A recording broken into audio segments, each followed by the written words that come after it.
The brothels of the Russian Empire were a dark, grotesque underworld hidden beneath the glittering veneer of aristocratic wealth and imperial grandeur. Behind closed doors, thousands of women, many of them trafficked, coerced, or desperate for survival, were subjected to unimaginable exploitation.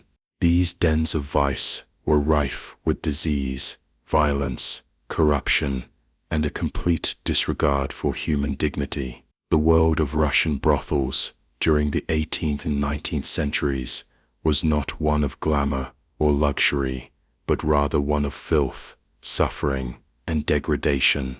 The emergence of prostitution in Imperial Russia.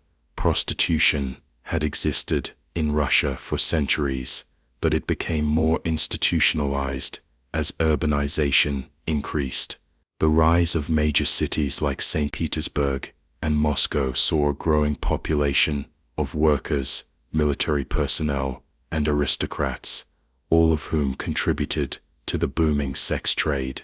The empire's authorities, instead of eradicating prostitution, opted to regulate it, leading to the establishment of government-licensed brothels. By the mid-19th century, prostitution had become an industry with official records, state oversight, and disturbing levels of public tolerance. The women who ended up in these establishments came from various backgrounds, but the majority were poor peasants, often lured from rural villages with promises of respectable work. Others were outright kidnapped or sold into sexual slavery. Many young girls, some as young as 12 or 13, found themselves trapped in the cycle of exploitation with no means of escape. The horrifying conditions inside Russian brothels. The brothels of Imperial Russia were hardly the opulent pleasure houses that some imagined. Instead, they were filthy,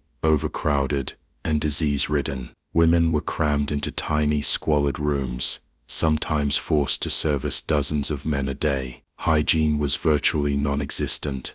The stench of sweat, unwashed bodies, and alcohol filled the air. Bedsheets were rarely changed, and lice, fleas, and rats thrived in the unsanitary conditions. Many of the women contracted syphilis, gonorrhea, and other venereal diseases. With little access to medical care, these infections often led to severe health complications, infertility, or even death. The so-called treatment offered by brothel madams was usually ineffective and brutal, involving painful injections of mercury or forced douching with caustic substances. Violence was a routine aspect of life in these establishments. Brothel owners and pimps used physical and psychological abuse to keep the women obedient. Beatings, starvation, and threats of abandonment on the streets were common. Drunken clients often resorted to extreme brutality, leaving women with broken bones,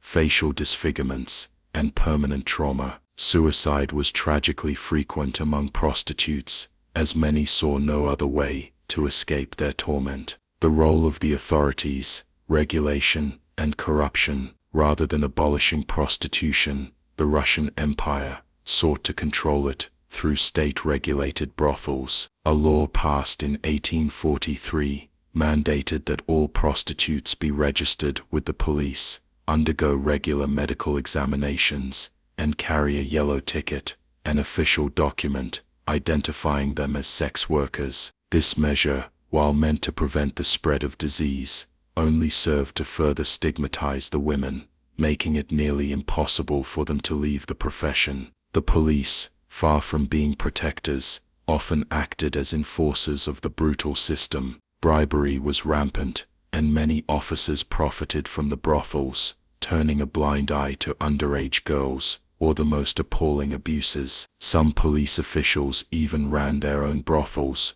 or collaborated with traffickers. Women who tried to flee were frequently captured and beaten before being dragged back into servitude. Madams and brothel owners operated with impunity, as long as they paid the right people. The most luxurious establishments catered to the nobility and high-ranking officials, who ensured that their depraved pleasures remained uninterrupted. Meanwhile, Lower-class brothels functioned as human dumping grounds, where women were discarded once they became too sick or weak to work. The degradation of women and society's hypocrisy. Despite the widespread existence of brothels, Russian society maintained a hypocritical stance on prostitution. While men openly indulged in the services of sex workers, women who engaged in the trade were shunned, ridiculed, and often treated as subhuman. The Orthodox Church condemned prostitution as a moral sin, yet many priests secretly visited brothels themselves. Marriage was not an escape route for most prostitutes. Once a woman had been branded as a fallen woman,